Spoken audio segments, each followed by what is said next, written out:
Hello, my name is Ivan Tomac, and this is a video presentation about publication to mechanical systems and signal processing, together with my co-author, Professor Janko Slavic, under the title Damping Identification Based on the High-Speed Camera.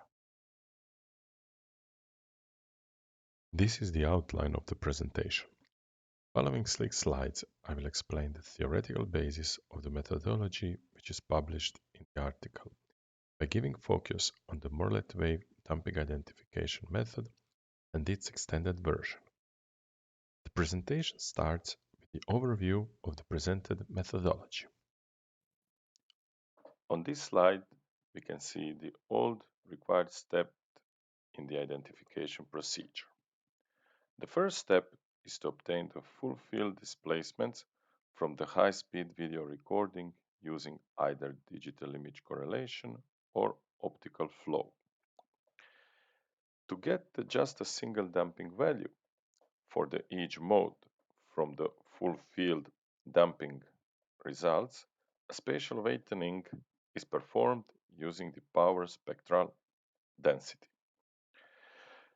The full field damping identification is performed using the Morlet wave damping identification method.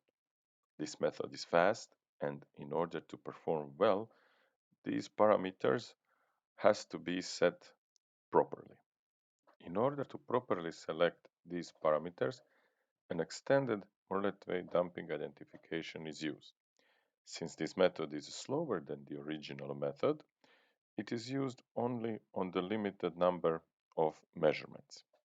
The power spectral density is used in the selection of measurements and to estimate natural frequencies that are selected by the user. Additionally, these parameters are required by the user too, that will be discussed in the following slides.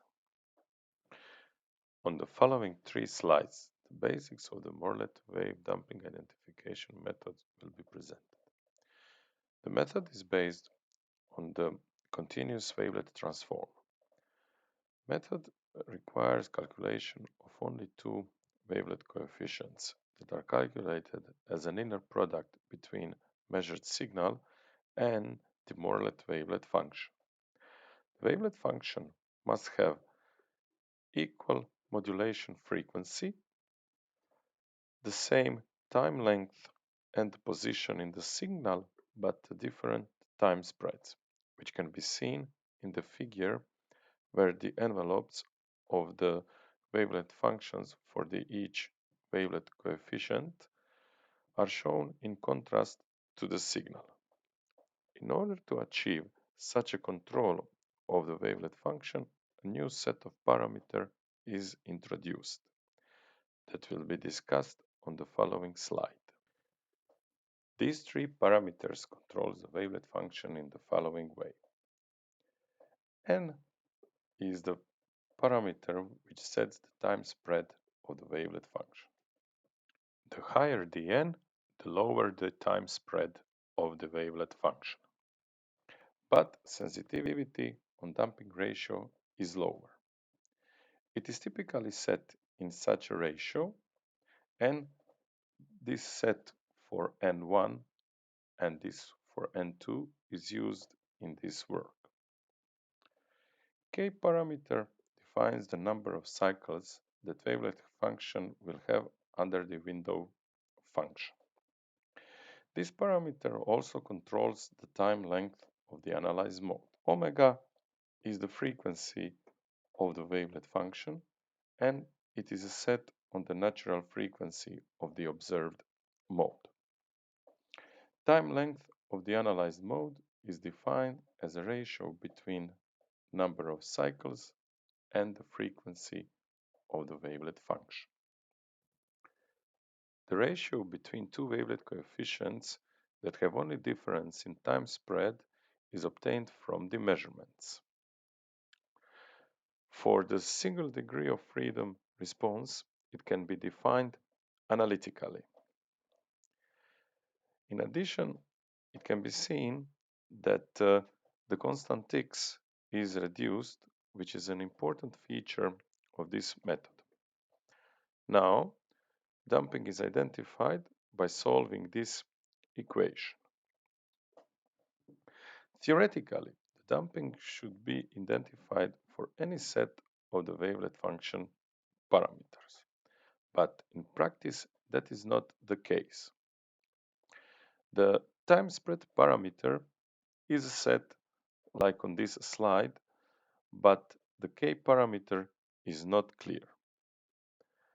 High k number increases the accuracy, but wavelet function also extends where signal to noise ratio is lower.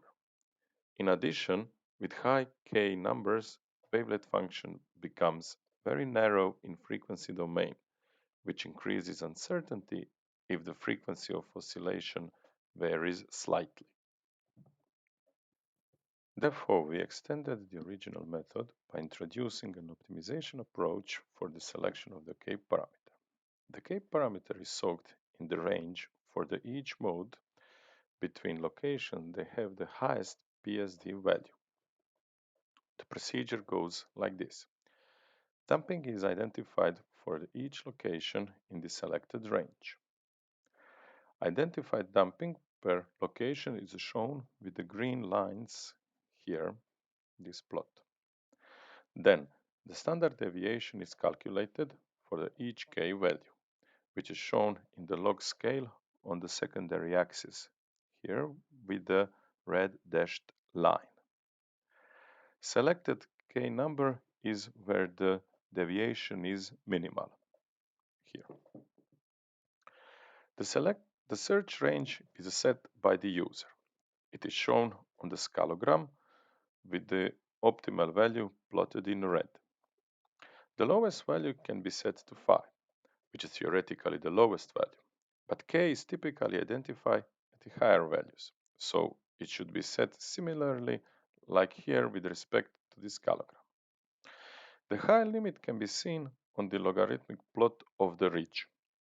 The ridge is maximal value from the scalogram, extracted here, this line, and it can be seen that above highest value, the ridge is starting to change from being linear, and the method will not identify damping, so it is reasonable to limit it here. Previous slide was an example for the second natural frequency, and here it is shown on the fourth natural frequency of the experimental example used in this research.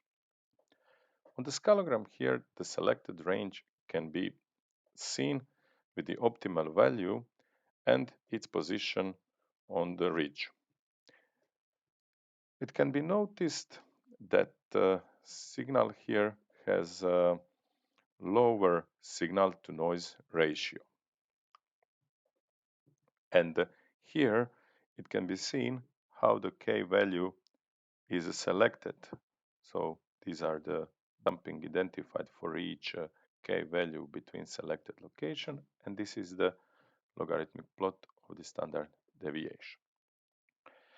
Additionally, in each step of this identification, the maximal value of the 1 of wavelet coefficient is soaked with respect to the frequency. This is because the initial value was estimated by the user and the maximal value improves identification. This way, an exact natural frequency is identified. This research was performed under the Maria Curie Individual Fellowship Project Nostradamus. We are grateful for the support. If you liked our work, please press the like button below. Thank you for viewing this video.